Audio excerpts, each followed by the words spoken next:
Let's go back in time a little bit to last night. We're going to talk about Houston and Charlotte. Charlotte beats Houston. It was a home game for Houston. Houston obviously has enormous expectations. I think that they've kind of put on themselves coming into the year. Again, I don't want to say I'm not low on Houston by any stretch of the imagination, but I feel like Houston fans feel like there is this like expectation that they take a leap next season. And I'm not quite there on that. Or this season, I'm sorry. They might take a leap next season, but this season that they take a leap. And to me, this team is still so young that I wouldn't like if they tread water, given how insane the West is this year, where there are 12 to 13 teams realistically trying to contend and compete for a playoff spot. If they tread water and are around 500 again, like I think that's a win for them while they get these guys a little bit more experience and a little bit more age under their belt. Again, like I don't know if Rockets fans feel that way, but I will say that like certainly last night should feel like a disappointment against the Hornets. And why is that?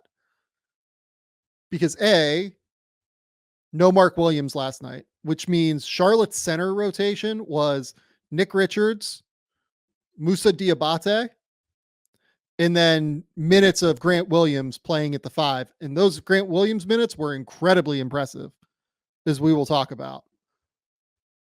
But that's what was happening.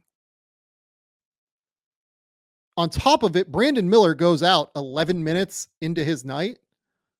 He only has 6 points. So basically, you're talking about a team here that was LaMelo Ball, who was a monster in this game. Miles Bridges, Caleb Martin, Trey Mann, who played great. And then it was like Vasa Mitsic playing 17 minutes. Seth Curry played 26 minutes. Diabate, who was their first player off the bench. And I have no idea where that came from outside of Mark Williams being out. Like I would have never guessed that like Diabate was going to be ahead of Tidjane Salon in the rotation even. Maybe they feel better about him playing center, I guess. But it's just not a team that you should really lose your opener to if you're the Rockets. And what went wrong here for the Rockets? I think Rockets fans, their coaching staff will probably point to the fact that they shoot 13 of 43 from 3. Fred VanVleet goes 4 of 18. Dylan Brooks goes 1 of 6. In general, I did not think Brooks or VanVleet played all that well. I would guess that will be one of VanVleet's like 5 worst games of the year. He really, really did not shoot it. And I didn't even think he was awesome on defense, dealing with some of the matchups that Charlotte was able to get on him with LaMelo, particularly just dealing with the size advantage that LaMelo has at times when he was able to get switched on to VanVleet. But I also just want to say that, you know, Alperen Sengun goes for 25 points, 18 rebounds, 5 assists, 4 steals. He was their best player last night. He was fantastic last night. The difference right now between Alperen Sengun and like an all-star, like a real genuine star player, not a guy that we all think probably will be a star at some point, is that guys that are at that level turn last night's game into like a 35 and 18 game or a 40 and 20 game. You're going against Nick Richards and Musa Diabate. No disrespect to them, but if you're Alperen Sengun, you really should be getting the advantage there.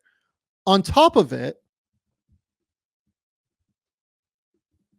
as we get the tape up, I thought he just left a lot of points on the board here. I thought he just left a ton of potential opportunities out there offensively. So we'll just kind of jump in and talk. He comes up, sets a screen for Jalen Green. Jalen Green, fantastic play, dunks it.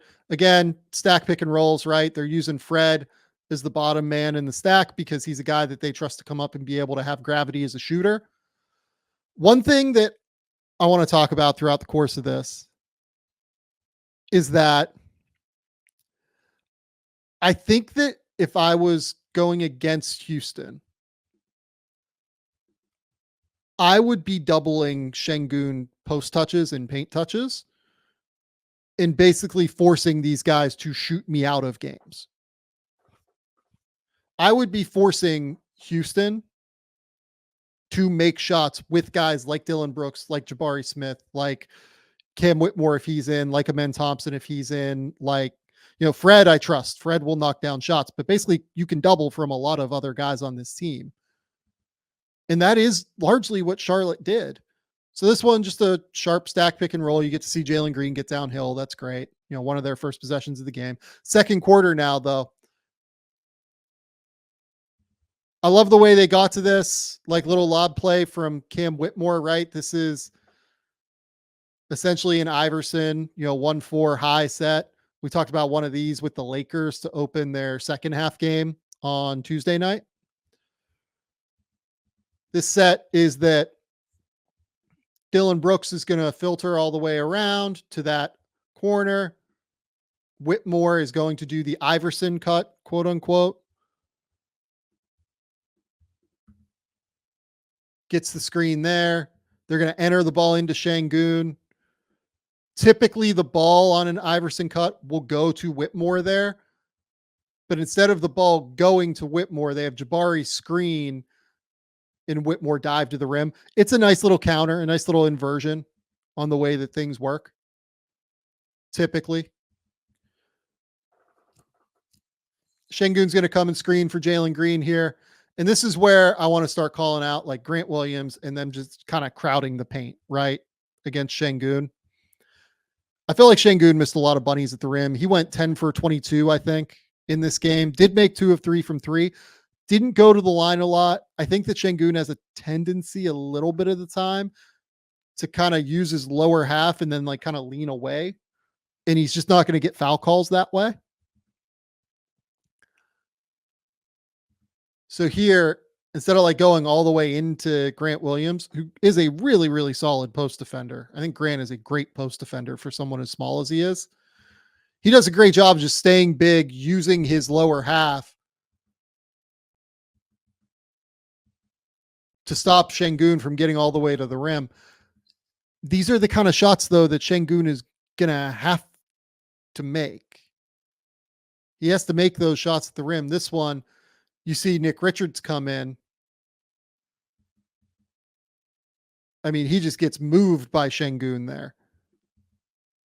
They set like a little rub screen that doesn't do anything, but like that little elbow, right across from Şengün, up around his shoulder. Richards, kind of calls it out. You could see there, right? Like he's a little frustrated that he didn't get that call with the elbow. But this is kind of the difference. If you don't double Şengün and don't crowd him around the paint, he's probably going to finish on a lot of these shots. This one, double drag into a flipped final screen. And again, he just kind of smokes the dunk at the rim. 2 things I wanted to call out on this play. We all love 3-point volume from Jalen Green. I think it's how he's going to have to live. He has to be able to make shots like this. Jalen Green goes 5 of 15 from 3 last night. I felt like in general, he probably went a little bit too far away from like the driving, attacking downhill game. I really liked that he was mostly downhill in preseason. He got fouled a lot in preseason. Last night, he ends up going to the line 5 times. That was fine. But I think that there's a little bit more scope for him to continue to drive and be aggressive. But again, these are shots. If you're Alperen Şengün, you just kind of can't miss. And look, he doesn't have a lot of lift. Like that's a real factor with Şengün too. You watch somebody like Jokic doesn't have a lot of lift, but he's kind of bigger and longer, and he's able to keep that ball above the rim a little bit when he jumps. Şengün's not always there. Let's get to a quick little note from Prize Picks. Prize Picks is the best place to get real money sports action with over 10 million members and billions of dollars in awarded winnings. Prize Picks has made daily fantasy sports accessible to all. You just pick more or less on at least 2 players for a shot to win up to 100 times your cash. Run your game all season long on Prize Picks. Prize Picks is the best place to get real money action. There are over 10 million members.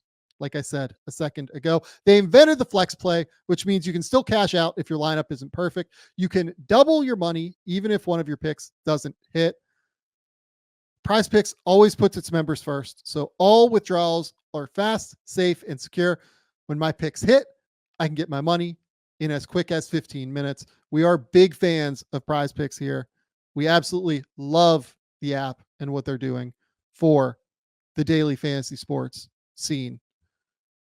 Download the app today and use code Game Theory to get $50 instantly after you play your first $5 lineup. Download the app today and use that code Game Theory to get $50 instantly after you play your first $5 lineup.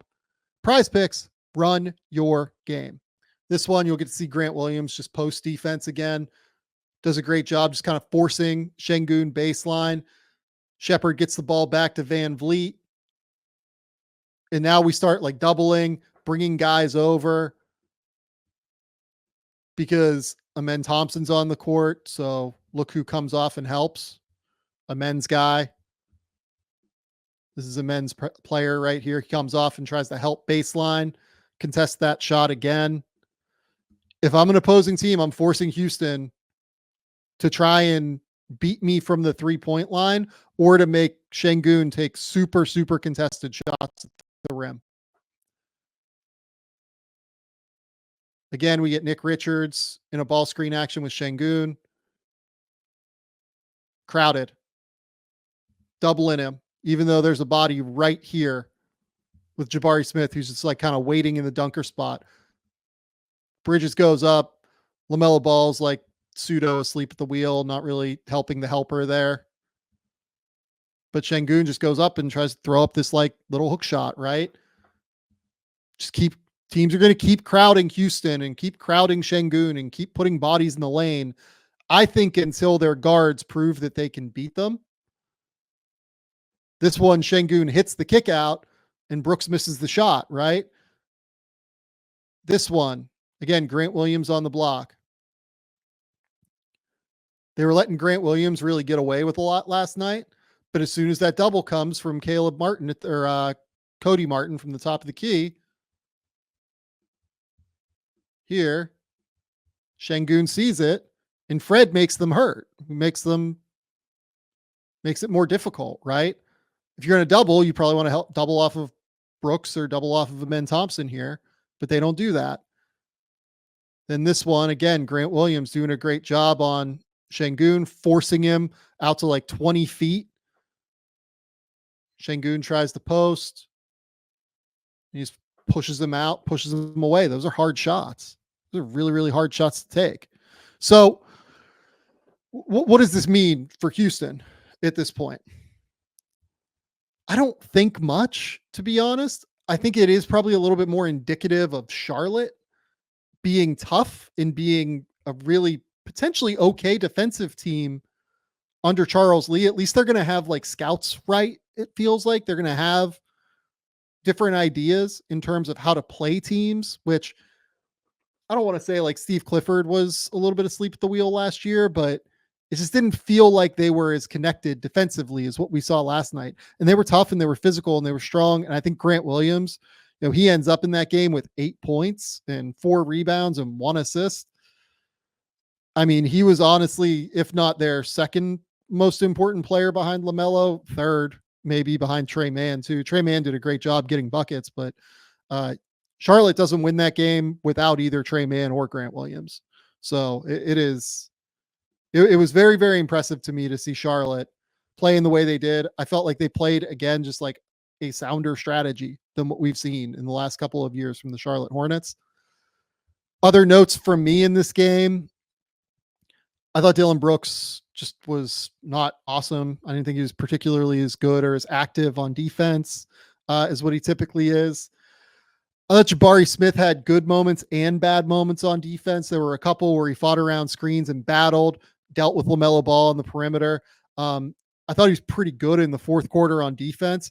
Şengün went out from the 4:52 mark until about the 1:30 mark of the fourth quarter. They really like barely closed with Şengün. I think in part it was because they were finding success on defense switching, and then on offense at least generating open shots, because what they were doing was using Amen Thompson as a screener high up the court, like very, very high up the court. And they were getting these walk-in threes with Fred VanVleet where it's just like, okay, this is wide open. This is, if not our best player, our second best player, let's just trust that Fred's going to make these pull-up threes. And he's like, didn't do it. Now, the counter to all of this is just, you can have Şengün set screens higher up the court. But when Şengün came back in, they tend to like to use Şengün more in the mid post and around the 3-point line as a screen setter, not like 35 feet, 40 feet up the court. So it's tricky. Like I think that would be helpful in those moments where you have Nick Richards playing like a super deep drop, just like let Alpi like set the screen super high up the court. But then like Alpi had like a weird freewheel moment later in the game, where he tried to throw like a behind the back pass and it kind of killed the game a little bit at the end of it. I think he kind of like probably overreacted. Ime Udoka did, taking Şengün out for a defensive possession late in the game because Charlotte was really starting to bludgeon them a little bit on the offensive glass. Charlotte ends up with 15 offensive rebounds in this game. I feel like there are reasons for concern if you're Houston, but not enough to where I'm like putting any sort of panic alarms up, just because you had Fred VanVleet and Dylan Brooks combined, I think, for 5 for 24 from the field last night. It's not going to happen often. It's just not, especially the kind of shots that Fred VanVleet was getting. He was getting open threes. The last guy I'll point out is Amen Thompson. I thought he was everywhere in the first half. An awesome cut back door against LaMelo. He had a drive to get a foul, made a three off the catch, took and made, I think, like a pull-up mid-range jumper. Had a couple of moments in transition, had an awesome like one-legged mid-range finish. They used him as a screener late in the game for guards. They had him short roll as well. He's just a really awesome chess piece for Houston out there. I really enjoyed the way they utilized them. I think it was smart. And the other piece of it is I've had some questions about Amen and Alperin in terms of their potential connection on the court. I do think that we saw a few moments where you could idealize the vision of Amen is just this incredible cutter and unbelievable playmaker in downhill force, to where if you have Alperin like high up the court and Amen's man like turns his head at all, or if you run some sort of action involving an exchange with Amen's guy and Alperin up high, Alperin's going to hit him on cuts and he's going to feed him. And I think that's kind of a way to get Amen involved gravity wise in the half court on offense. A lot of concerns if you're a Houston fan. I get it. I just think that with this one, anytime you get your vets that played as poorly as they did last night, it's probably not going to go all that well, especially with VanVleet. Jabari Smith's another guy that, we barely mentioned him, but like didn't play great. He didn't look super comfortable, I didn't think, out there. So maybe it was just that game. Hopefully we'll figure it out and we'll see where he lands.